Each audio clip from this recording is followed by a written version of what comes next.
Good day, everyone. Today, we will present a roleplay demonstrating effective communication in a workplace setting. Before we begin, let me introduce the members of our group.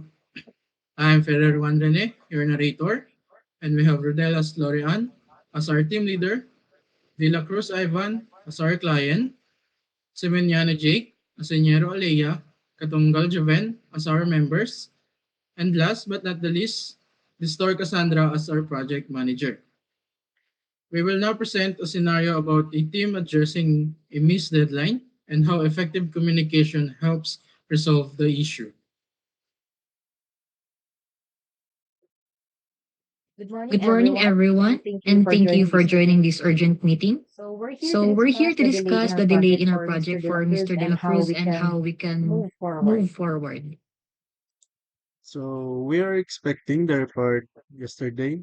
Can you explain what caused the delay?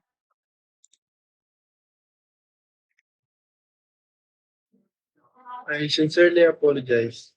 I miscalculated the needed for data analysis, which delayed the final report. We also noticed a lack of progress updates during the week, which made it harder to identify the issue early. To improve, we can set earlier internal deadlines to give us extra time before submission. I agree. We should also have short daily check-ins to track progress and address problems quickly.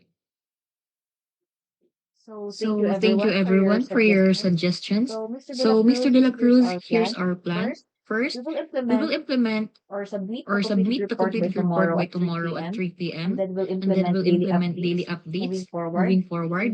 And lastly, internal deadlines will be set 2 days before the final submission.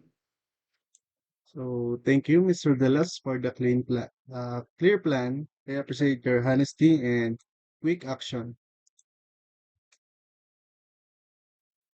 We apologize for the inconvenience and assure you this will not happen again. So, thank you for joining the meeting, everyone, and let's stay coordinated and communicate regularly. Thank you again for joining the meeting. This ends our meeting. This roleplay demonstrated effective communication using clarity, conciseness, completeness, and courtesy.